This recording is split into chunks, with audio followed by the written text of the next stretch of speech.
क्या आपने कभी सोचा है कि कुछ बातें ऐसी होती हैं जो अगर औलाद को बता दी जाएं तो बुढ़ापा बोझ बन जाता है। माँ बाप अपना सब कुछ दे देते हैं, प्यार, समय, संपत्ति, लेकिन कभी कभी तीन ऐसी बातें उनके ही जीवन का चैन छीन लेती हैं। इस कहानी में हम मिलवाएंगे आपको एक वृद्ध दंपति रामदयाल और जानकी से, जिन्होंने अपनी जिंदगी में बहुत कुछ सहा। अपनों से अपमान, बुढ़ापे में तिरस्कार, और उस समय एक बुढ़िया चिड़िया ने उन्हें तीन ऐसी सच्चाइयां बताईं जो हर माता पिता को जाननी चाहिए। यह कहानी सिर्फ एक कहानी नहीं है, यह हर उस माँ बाप की आवाज है जो चाहते हैं बुढ़ापे में प्यार भी मिले और सम्मान भी। यह कहानी है सीख की, पछतावे की और समझदारी की। तो चलिए सुनते हैं। बुढ़ापे में सम्मान से जीना चाहते हैं तो औलाद को यह तीन बातें कभी मत बताना, एक ऐसी सच्ची सीख जो आपके जीवन की दिशा बदल सकती है। गांव का नाम था धनौरा, हरियाली से घिरा, छोटा सा लेकिन आत्मीयता से भरा हुआ। वहीं एक छत पर बैठी थी एक बुजुर्ग चिड़िया जो गांव के हर आंगन की कहानी जानती थी। लेकिन आज उसकी नजर थी एक खास घर पर, रामकिशन का घर। रामकिशन, उम्र लगभग 72 साल, सफेद धोती, पुराने जमाने का कोट और माथे पर एक लंबा तिलक। कभी वह पूरे गांव का मान था, सबसे ज्यादा जमीनें, सबसे नेकदिली और 3 होनहार बेटे। लेकिन अब वही रामकिशन चुपचाप आंगन के एक कोने में बैठा था, जैसे अपने ही घर में किराएदार हो। बगल में बैठी उसकी पत्नी जमुना देवी, उम्र 68 के करीब, उसकी थरथराती आवाज में बोली। आज फिर रमेश की बहू ने ताना मारा। बोली, बाबा को तो बस रोटियां तोड़नी है और कुछ नहीं आता। रामकिशन ने कोई जवाब नहीं दिया। उसकी आंखें छत की उस चिड़िया को देख रही थी जैसे किसी पुराने साथी को खोज रही हों। जमुना फिर बोली, क्यों कर दी थी बेटों के नाम सारी जमीन? क्यों बता दिया था उन्हें कि हमारी सारी जमा पूंजी कहाँ रखी है? और वो तीसरी बात जो कभी किसी को नहीं बतानी चाहिए थी वो भी कह दी। रामकिशन अब भी चुप रहा, पर उसके भीतर कुछ टूट रहा था।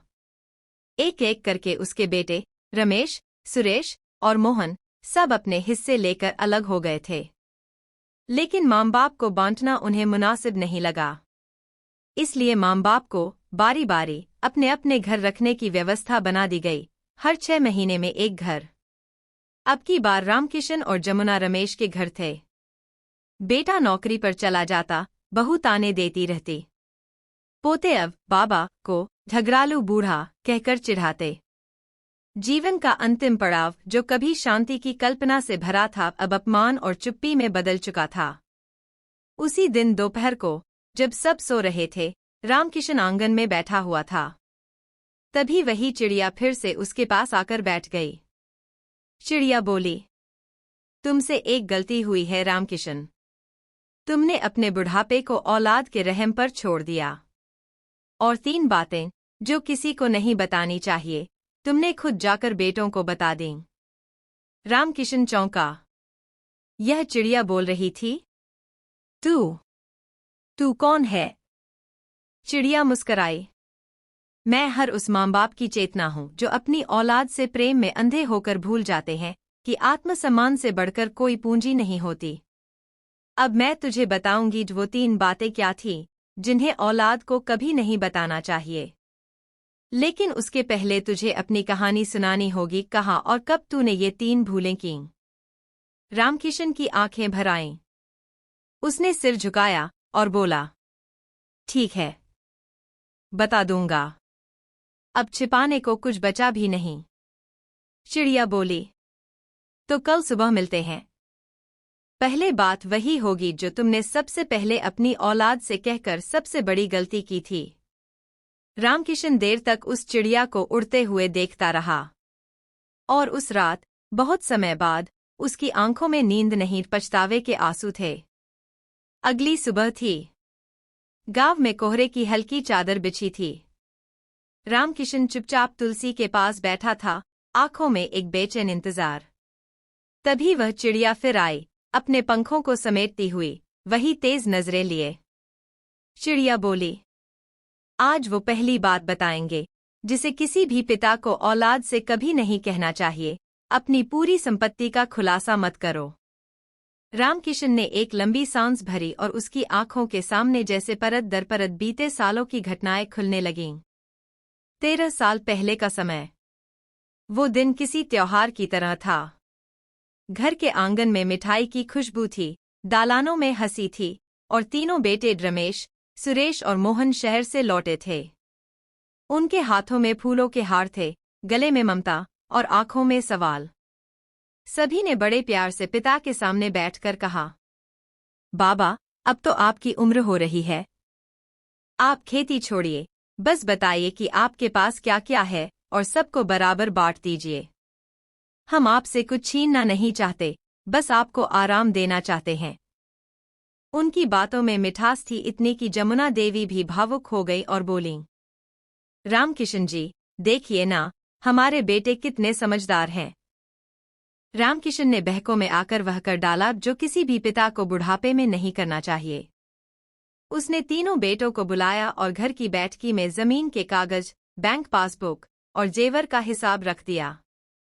यह देखो, यह कुल 12 बीघा खेत है, 4 से 4 तुम तीनों को मिलेगा। यह बैंक में फिक्स्ड डिपॉजिट है जो रिटायरमेंट के बाद रखा था, इसमें से भी तुम्हारे नाम कर दूंगा। यह सोने के जेवर तुम्हारी माँ के पास है, बहुओं को मिलेंगे। बस यही है। बेटों ने हाथ जोड़ लिए। हम कुछ नहीं कहेंगे बाबा, हमें आप पर पूरा भरोसा है। लेकिन इसके बाद बदलने लगी थी हवा। रमेश ने कहा, बाबा, अब जब आप सब बता ही चुके हैं तो क्यों ना अभी से सब हमारे नाम कर दें, ताकि किसी पेपर वर्क में दिक्कत ना आए। सुरेश बोला, हाँ बाबा, आपको अब आराम करना चाहिए, हम सब संभाल लेंगे। मोहन ने मुस्कुराकर कहा, हम तो बस आपका आशीर्वाद चाहते हैं। भावनाओं में बहकर रामकिशन ने वकील बुलवाया, सब कुछ बेटों के नाम कर दिया। शर्त बस यही थी कि माँ बाप को जीवन भर खाना, रहना और दवा मिलती रहेगी। लेकिन कुछ ही महीनों में पहले सुरेश ने कहा, बाबा, अब आप मेरे पास रहें, लेकिन बिजली का बिल थोड़ा ज्यादा आ रहा है, अगर आप मदद कर पाएं तो। रमेश ने एक दिन दो टूक कह दिया, बाबा, अब खेत मेरे नाम है तो फैसला भी मेरा ही चलेगा।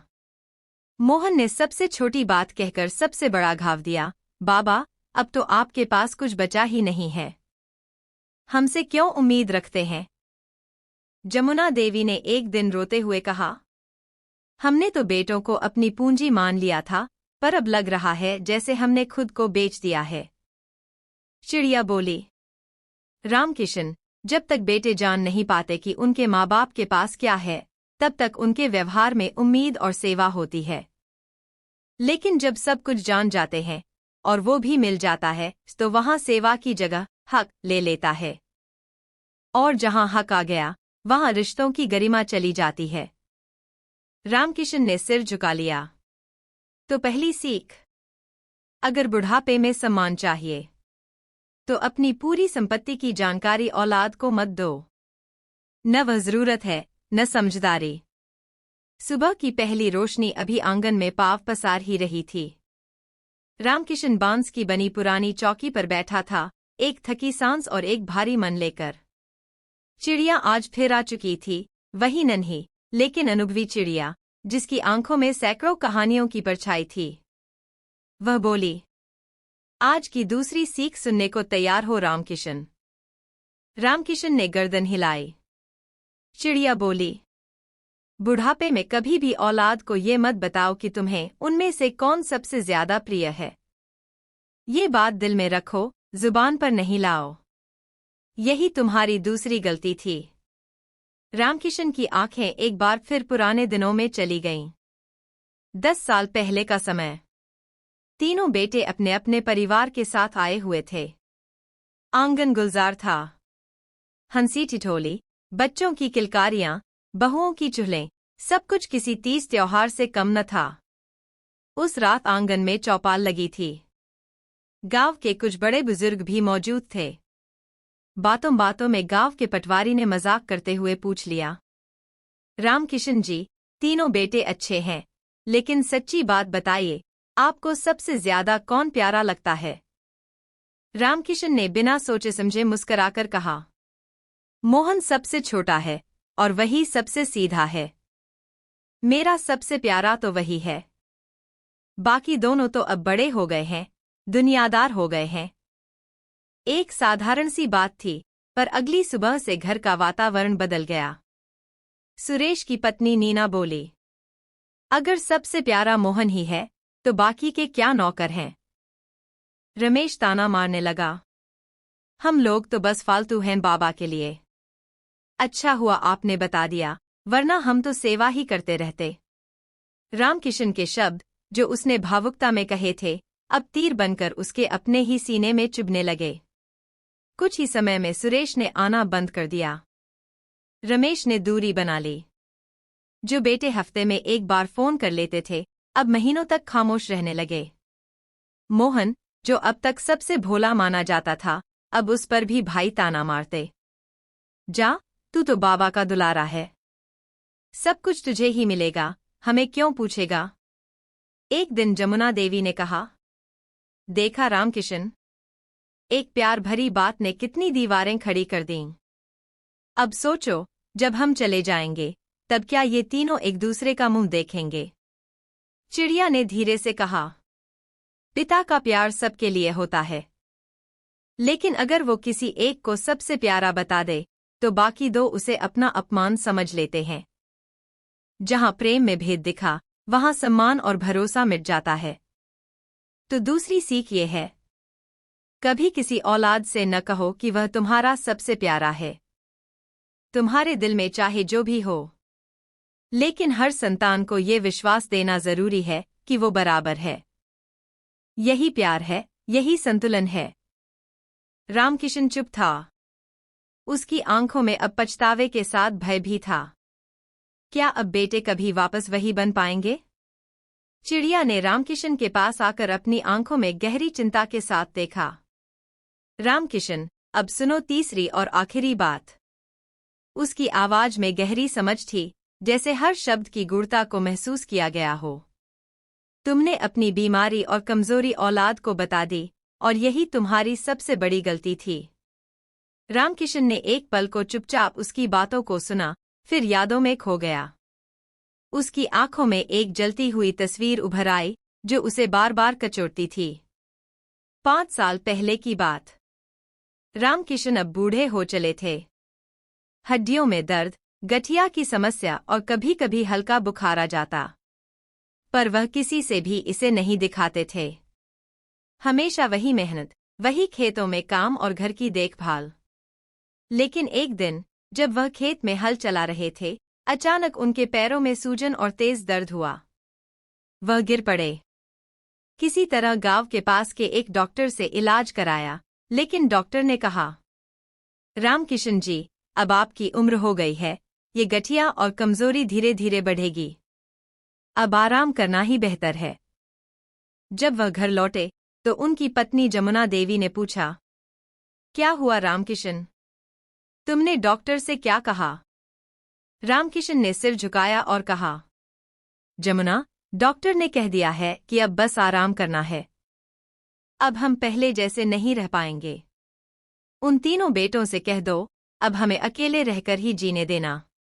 जमुना देवी की आंखों में चिंता थी, लेकिन रामकिशन ने इसे नजरअंदाज किया। फिर एक दिन, एक समय ऐसा आया, जब दोनों बेटों, रमेश और सुरेश, ने घर आकर कहा, बाबा, अब आपको इतना काम नहीं करना चाहिए। खेतों में काम करने से आपकी हालत और बिगड़ेगी। आप हमारे पास आइए। हम आपकी देखभाल करेंगे। रामकिशन ने आंखों में आंसू भरकर कहा, नहीं बेटा, अब मैं तुम्हारा बोझ नहीं बनना चाहता। मैं जानता हूं, तुम्हारे पास अपने घर, परिवार और काम है। मुझे अकेले रहने दो। लेकिन अगले ही पल, रामकिशन ने अपनी कमजोरी उनके सामने जरा सी झिझक के साथ रख दी। मेरे शरीर में अब ताकत नहीं रही, मुझे तुमसे मदद चाहिए, लेकिन मुझे नहीं लगता कि मैं तुम्हारे बोझ के रूप में रह सकता हूं। यह सुनकर रमेश और सुरेश चुप हो गए। वे इस स्थिति में थे कि कुछ कह नहीं सकते थे, लेकिन उनके चेहरों पर असहजता थी। जब मोहन आया तो उसने पूछा, बाबा, क्या हुआ? आप इतना क्यों घबराए हुए हैं? रामकिशन ने उसी दिन पूरी स्थिति मोहन के सामने रख दी। बेटा, अब मैं बूढ़ा हो गया हूँ, कमजोरी बढ़ रही है। मुझे तुम्हारी मदद की जरूरत है, लेकिन मुझे यह भी डर है कि तुम मुझे बोझ समझोगे। रामकिशन को धीरे धीरे यह महसूस हुआ कि उसके बेटे अब उसे बूढ़ा और असमर्थ समझने लगे थे। पहले जो प्यार और आदर था, अब वह दया और नकारात्मकता में बदलने लगा था। एक दिन रमेश ने कहा, बाबा, आपकी बीमारी अब सबको परेशान करने लगी है। हमें भी तो काम करना होता है। आप हमारे ऊपर बोझ बन गए हैं। सुरेश ने साफ कहा, बाबा, हम आपकी मदद कर रहे हैं, लेकिन अब हमें भी समझना चाहिए कि आप इतनी सारी बातों का बोझ हमारे सिर क्यों डालते हो। यह किसी के लिए भी आसान नहीं है। मोहन, जो सबसे छोटा था, चुपचाप खड़ा था, लेकिन वह भी अब पहले की तरह बेपरवाह नहीं रहा। चिड़िया अब फिर से रामकिशन के पास आ खड़ी हुई। रामकिशन, जब तुमने अपनी कमजोरी और बीमारी की पूरी हकीकत अपनी औलाद को बता दी, तो तुमने उनका सम्मान खो दिया। बेटों को अपनी देखभाल करने के लिए कहने की जगह उन्हें अपनी कमजोरी का एहसास दिलाना उन्हें एक बोझ समझाने जैसा था। चिड़िया ने अपनी आंखें रामकिशन की आंखों में डाली और कहा, तुम्हें अपना सम्मान बचाने के लिए अपनी आत्मा को मजबूत रखना था, न कि अपनी कमजोरी को सार्वजनिक करना था। एक पिता का सम्मान तब तक बना रहता है जब तक वह अपने बच्चों को अपने कष्टों और कठिनाइयों से दूर रखता है। अगर तुम अपनी कमजोरी, बीमारी या लाचारी को औलाद से बांटते हो, तो वे तुम्हें सहानुभूति देते हैं, लेकिन सम्मान नहीं। रामकिशन अब चुप था, उसकी आंखों में गहरी पछतावा था। तीसरी सीख, अपनी कमजोरी, बीमारी या लाचारी का सच कभी औलाद से मत बताओ, वरना रिश्तों में दया रह जाती है, सम्मान नहीं। उस दिन चिड़िया के उड़ते ही रामकिशन आंगन के उसी कोने में बैठा रहा जहां कभी उसके बेटे दौड़कर आकर उसके पैर छूते थे। अब वह जगह खाली थी, जैसे स्मृतियों की राख बची हो। आंखों में 3 कड़वी सच्चाइयां घूम रही थी, 3 बातें जिनका सच औलाद को बताकर उसने खुद ही अपना सम्मान गिरवी रख दिया था। शाम ढल रही थी, सूरज की आखिरी किरण जब तुलसी के पत्तों पर पड़ी, तब रामकिशन ने अपने भीतर कुछ टूटता नहीं, कुछ जुड़ता हुआ महसूस किया। उसने भीतर जाकर अपनी पत्नी जमुना देवी से कहा, जमुना, अब बहुत हुआ। हमने जो गलती की, उसकी सजा भुगत ली। अब और नहीं। अब मैं अपनी बाकी की जिंदगी यूं तानों और दया पर नहीं बिताऊंगा। अब मैं एक फैसला लेने जा रहा हूं। जमुना ने घबराकर पूछा, क्या करने जा रहे हो रामकिशन जी? रामकिशन ने अपनी पुरानी पगड़ी उठाई, जिसे सालों से अलमारी में संभाल कर रखा था, वही जो उन्होंने अपने सबसे बड़े खेत के उद्घाटन पर पहनी थी। और फिर एक थैला निकाला जिसमें कुछ पुराने कागज, बैंक की एक छोटी सी पासबुक और एक लिफाफा था। अगली सुबह रामकिशन गांव के प्रधान जी के पास गया। प्रधान जी, मुझे आपसे कुछ मदद चाहिए। क्या आप मुझे तहसील चलने में सहायता करेंगे? प्रधान जी चौंक गए, तहसील? अब क्या हुआ? रामकिशन मुस्कराया, कुछ हिस्से अब भी मेरे पास हैं। वो ज़मीन जो मैंने शादी के समय अपने नाम से अलग रख ली थी, जिसके बारे में मैंने किसी बेटे को कुछ नहीं बताया, अब उसे मैं एक वृद्धाश्रम को दान करने वाला हूँ।